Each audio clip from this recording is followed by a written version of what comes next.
6, Part 2.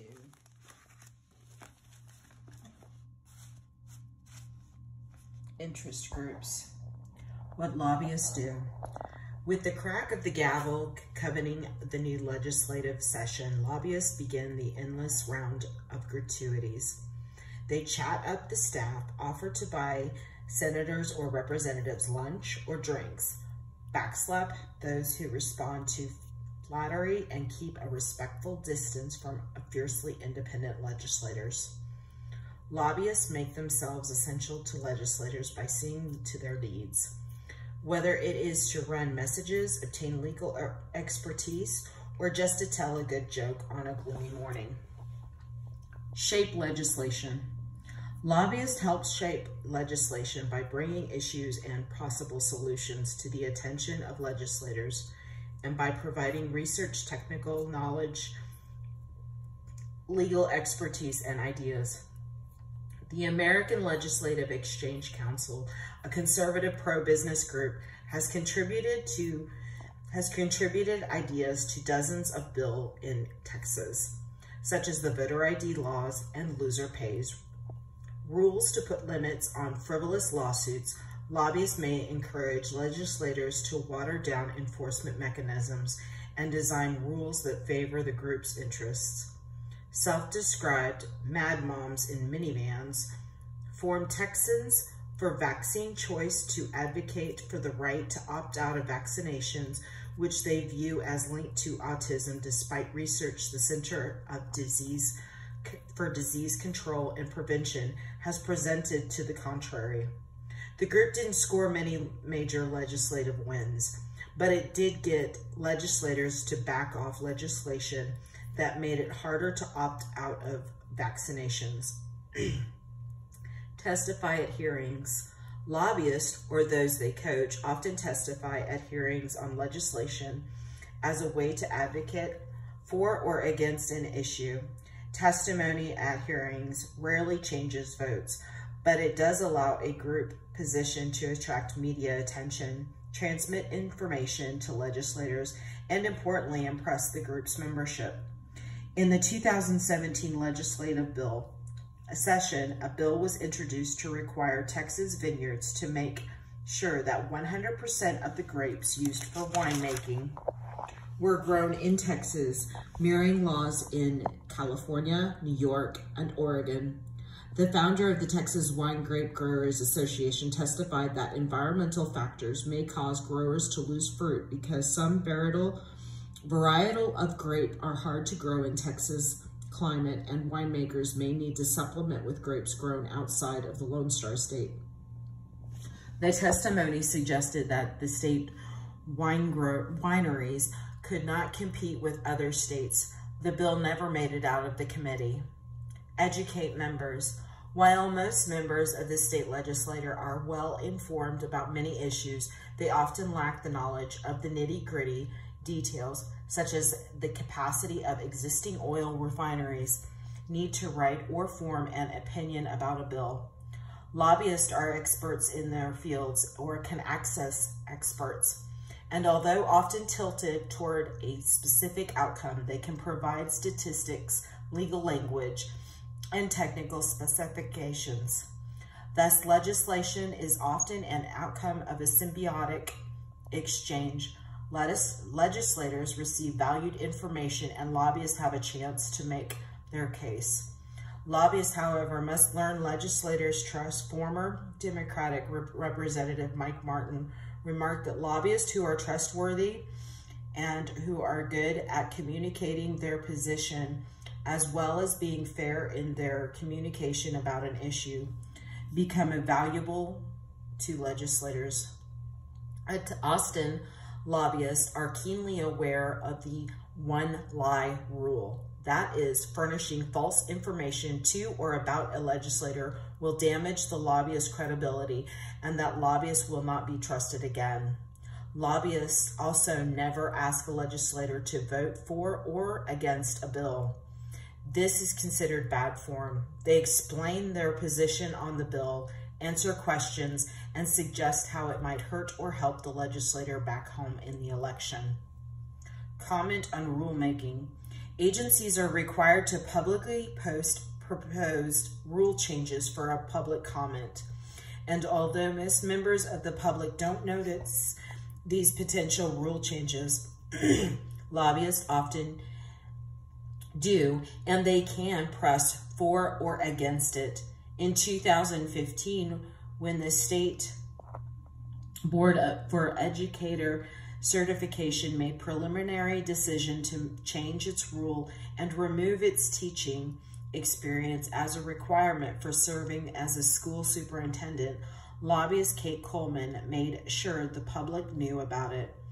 Speaking to the press, she quoted a report that showed superintendents needed more teaching experience, not less. The state board shifted course and voted to keep the teaching requirements. Build coalitions.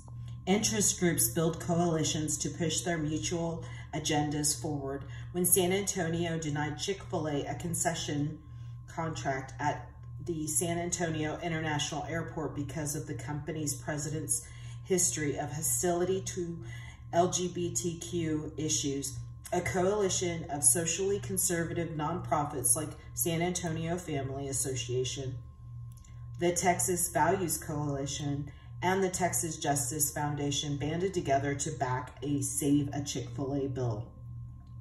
Senate Bill 1978, which prohibits Texas cities from discriminating against any individuals or businesses based on membership or for support to religious groups. The groups then sued the city, claiming the denial of the contract to sell chicken to travelers was motivated by the company's charitable support of Christian organizations. Excuse me. The bill passed, and a lawsuit against the city led to a settlement where Chick-fil-A was allowed the chance to open at the airport. Monitor programs. After legislation is passed and the law is put into effect, interest groups then work on the bureaucracy to monitor the program for compliance and efficiency. The process, called program monitoring, is time-consuming and often requires significant technical skills or training, as the legislator is swamped with pressing work. Interest groups often fill this oversight role. Iron triangles in Texas. Like legislators, bureaucrats and state agencies also rely on lobbyists to provide the detailed information they need to implement their programs effectively. An iron triangle describes the cozy relationship that forms between interest groups, lobbyists, the legislators, staffers, and executive agency regulators in the policy formation and implementation process. When iron triangles develop around a single issue, the relationship is often called an issue network. These working relationships generally produce policy decisions that are mutually agreeable. Critics complain that iron triangles and issue networks put public policy into the hand of corporate interest. In 2015, for example, Texas Railroad Commission Chairman David Porter sent a letter to the Federal Communications Commission urging the federal agency to process applications for certain Texas pipeline companies. The letter, however, wasn't written by the chairman, but by lawyers for Enbridge, one of the pipeline companies stuck in the application muck. A Houston-based government affairs specialist intervened, writing, "If you guys could put your letterhead on it and sign it and return it to me electronically, our DC guys can add it to the docket for you. Does this work?" Another cause for concern is the revolving door, which occurs regularly when bureaucrats and legislators leave their jobs to become lobbyists or vice versa. See Table 6.1. Retired members of the legislature who have leftover funds in their campaign accounts can donate that money to other politicians or to charities. Two of the legislators who retired in 2013 donated more than $500,000 to current members. The legislature is the perfect training ground for lobbyists. Former members have an intimate knowledge of the rules and procedures of the legislature, have established relationships with key political figures, and are known figures around the State House. About 5% of registered lobbyists include former Texas legislator, former U.S. legislators, or federal executive branch officials are banned from lobbying for 1 year after leaving office. This is termed the cooling off period. No ban exists in Texas for former elected officials. See figure 6.5. However, former agency heads are prohibited for 2 years from formally communicating with the agency they ran. Similarly, Texas bars state employees who work on procurement or contract negotiations from working for that vendor for 2 years after leaving that agency. Companies have also made it a habit to hire well-connected legislators or their law firms to work for them in private sector. For instance, in 2002, 2 Republican lawmakers, State Senator Jeff Wentworth and State Representative Rick Green, worked to persuade the state health department not to require prescriptions for taking Metabolife, International's weight loss products that include ephedrine, a stimulant linked to various medical issues, including addiction, strokes, and seizures. Metabolife was a client of both representatives' law firm. The department ruled that the Metabolife supplement would not require a prescription, only strong warning labels. Government agencies established to regulate an industry sometimes end up being controlled by the very industry that agency was designed to regulate. Political scientists call this agency capture. The Texas Railroad Commission, the TRC, is a classic example. The oil and gas industries pay serious attention to the work of the commission because the TRC sets rules regarding the production of natural resources, well drilling, and physical conservation, and is also referees ownership of the petroleum. In addition, members of the TRC are elected rather than appointed to office. In 2016, oil and petroleum industry groups contributed more than $11 million to the candidates for the TRC. 60% of the total funds raised, providing a strong motivation for the TRC commissioners to be attentive to industry needs. Railroad Commission Chair Christy Craddock has deep family ties and investments in Texas oil, which some feel should disqualify her from acting as chief regulator. 6.6, Scandals and Reforms. Iron triangles, the revolving door, and agency capture reinforce the public's perception of collusion between government and industry groups and diminish confidence in the government. But do these institutions necessarily lead to corruption and the undue influence of wealthy industries? The sordid history of ethics scandals in Texas has highlighted some high-profile wrongdoing, but has also led to significant political reform. In this section, we examine several of those scandals and the resulting reforms. Sharpstone Scandal. In 1971, Houston businessman, bank owner Frank Sharp pressed powerful state legislators to pass a new state bank deposit insurance legislation that would benefit his banks. However, the media leaked a major scandal to convince Governor Preston Smith, House Speaker Goose Muster Jr., and several legislators to support the legislation. Sharp had promised to grant loans of more than $600,000 from his Sharpstown State Bank to the state officials. The officials denied the charges, but Speaker Muster, Representative Tom Shannon, and another staff member were tried in Abilene, convicted, and sentenced to 5 years probation. The Sharpstone affair sparked a call for reform.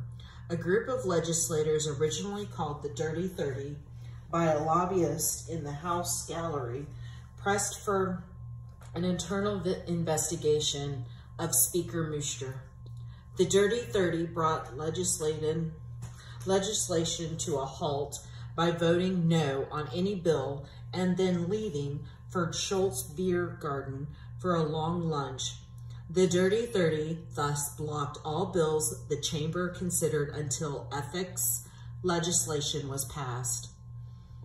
Key among the changes were disclosure of the income of elected officials, public access to donor information, and regulation of lobbyists. Voters also backed to drive to throw the rascals out in the 1972 elections. The Sharpstone Scandal was the first of its kind in Texas, but not the last. To lead to the lasting political reform, see Table 6.2. In the 1991 reforms, two specific incidents provoked major changes to campaign finance in Texas.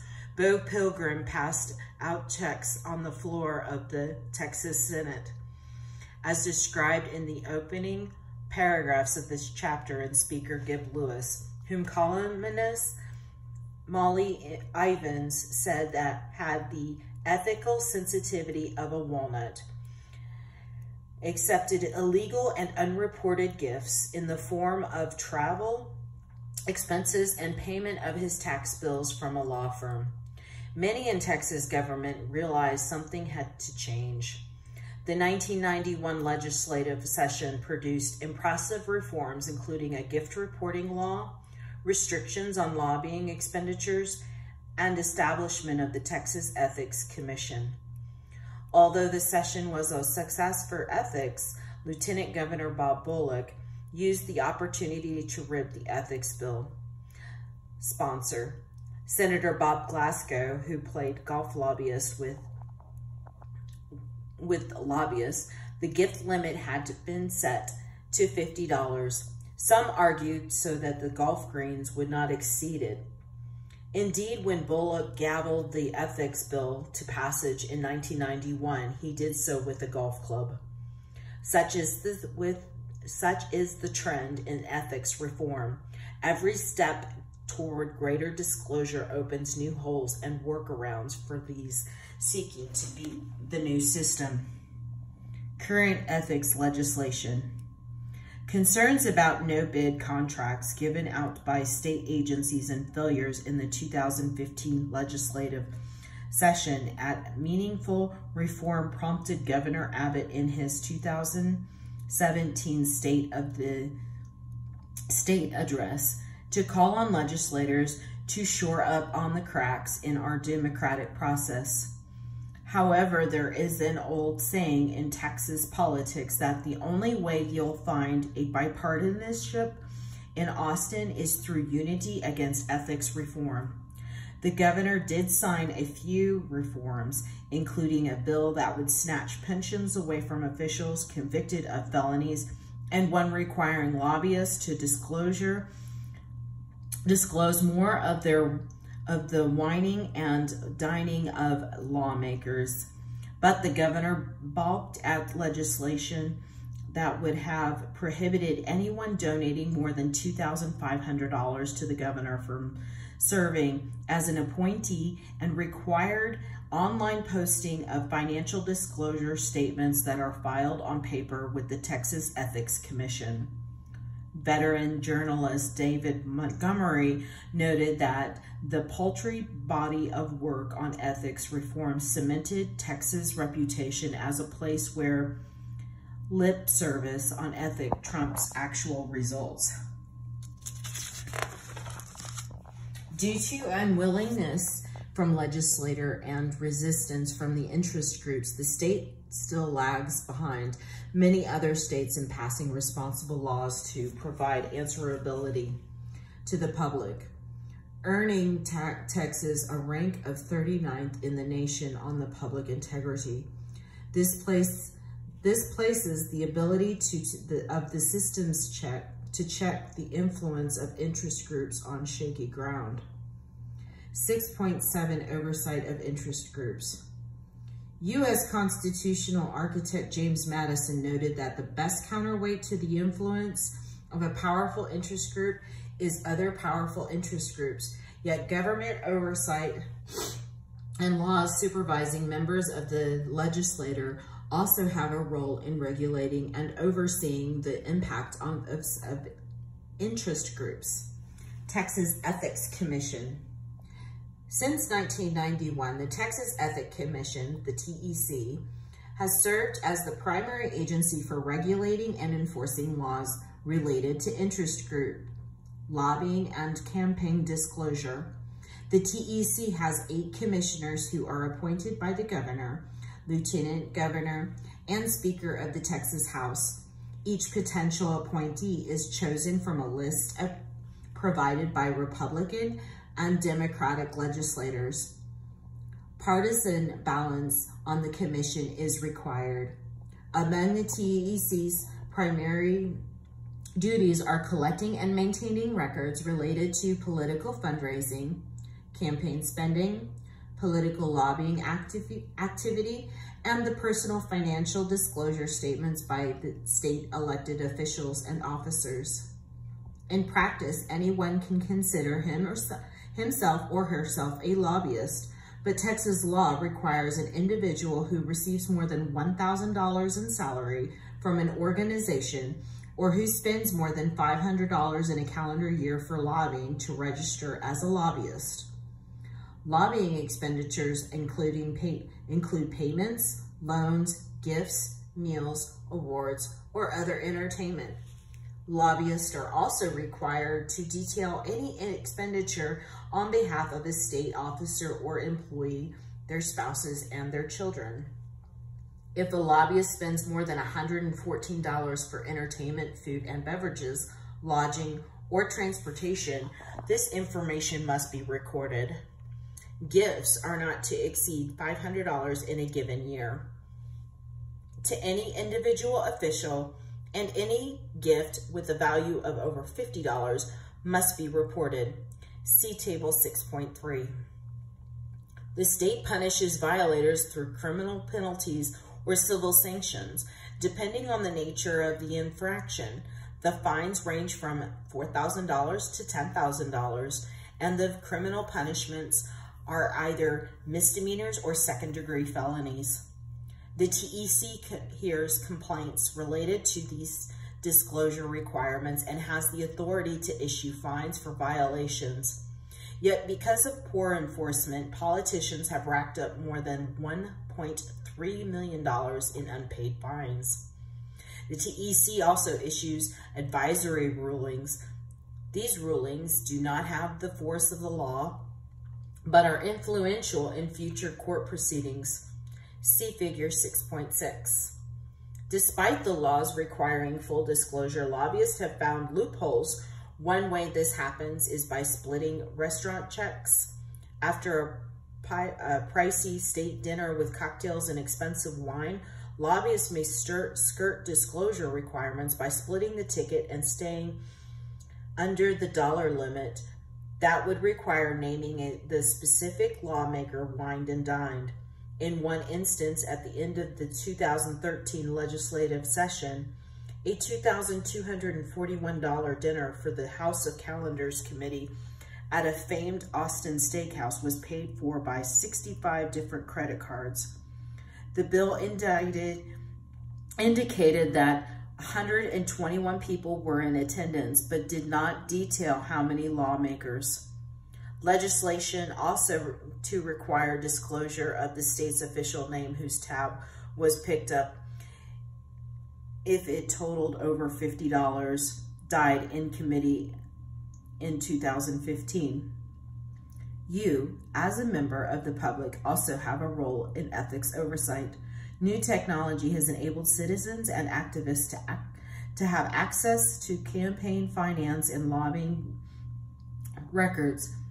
The number of the complaints in which the TEC imposed a fine has increased in recent years. likely because Texans now have online access to complaints through TEC websites. Because moving forward on an enforcement action is difficult for the TEC observers of Texas government, worry that it is a toothless organization. 6 of the 8 members need to agree in order to fine or punish any individual thought to have violated the law. Because the members of the commissions are appointed by the state's leading elected officials, these political interests have significant say in how the rules are enforced. Even when the TEC fines an individual, however, the courts can reverse the decision.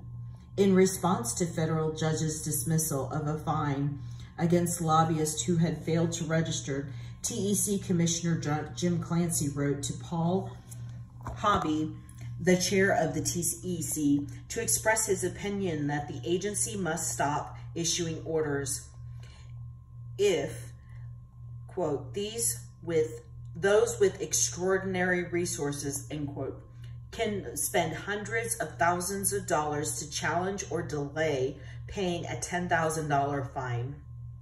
Yet the courts also broker settlements between the TEC and the individuals the commission fines. When the TEC fined Chief Justice Nathan L. Hecht of the Texas Supreme Court for failing to disclose that he had reduced his legal fee while working for the U.S. Supreme Court nominee Harriet Miers, the court eventually settled the case and forced Hecht to pay. However, while the TEC had fined him $29,000, the court-brokered settlement required the Chief Justice to pay only $1,000. Some argued that the commission let Hecht off the hook and that the fine was coming years late and $28,000 light. Recusal. State lawmakers are not prohibited from authoring or voting on legislation that may benefit them as long as it benefits all others in the same way. After all, it is difficult for legislators to avoid participating in issues where they have some personal stake. Sometimes on purpose and sometimes by accident, Representative Charlie Guerin, Republican from Fort Worth, authored legislation aimed at lowering the renewal fees and for bars and restaurants. Guerin, owner of Fort Worth's Railhead Smokehouse barbecue restaurant, stated that he was not sure whether the measure would have affected his restaurant. The measure passed but was vetoed by the governor.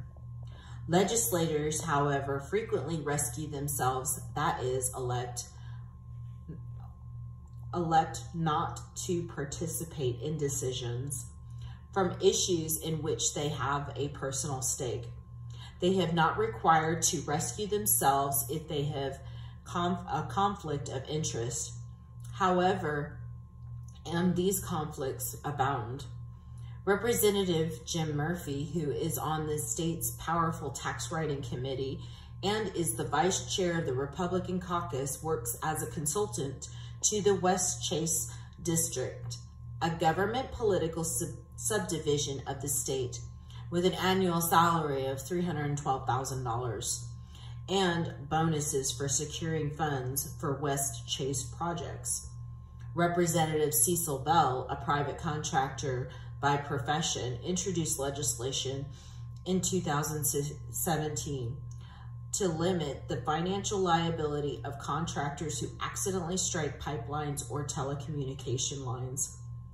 Those who argue against recusal suggest that legislators who have personal or business interests are uniquely situated to understand the ramifications of a particular policy issue and should be allowed to be directly involved. Disclosure. Texas has disclosure requirements for officials who have partial or total shares in a business entity. States are close to evenly divided on requirements for conflict of interest disclosures. 29 states, including the District of Columbia, have it, and 22 states do not. Although there may be some disagreement about recusals, Texans largely agree that disclosure of lawmakers' financial ties is critical for citizens to understand the possible financial conflicts of interest among legislators. Every year, lawmakers and appointed public officials are required to report details about their personal finances. Yet there are problems with the current disclosure laws. Texas does not require lawmakers' spouses to do the same. For example, some senators, led by Senator Joan Hoffman, led the charge to exempt spouses from reporting requirements after a complaint filed with the TEC alleged that she had filed false information by failing to list more than 35 nightclub businesses in which her husband had a stake. Senator Huffman eventually updated her disclosure forms voluntarily to include her husband's businesses. The insider view. An old Texas saying goes, if you can't drink their interest group's liquor, take their money and vote against them in the morning. You don't belong in Austin. Yet in a state as large and complex as Texas, interest groups with all sorts of political and policy interests battle one another. Small ideological groups take on larger industry groups. Large business associations take on the other larger business associations. These interactions play out across all levels and point of government in Texas as powerful groups capture agencies and the coholy lawmakers. In response, Texas has gone through several cycles of reform. Many of the most egregious problems have been addressed, and practices are in place to provide limits and disclosure of lobbying activists. Yet the struggles of reformers against those who would like to work around the system is likely to continue. Although, as Molly Ivins wrote, our elected representatives may continue to dance with the special interests. What brung them? That is the end of Chapter 6, Part 2.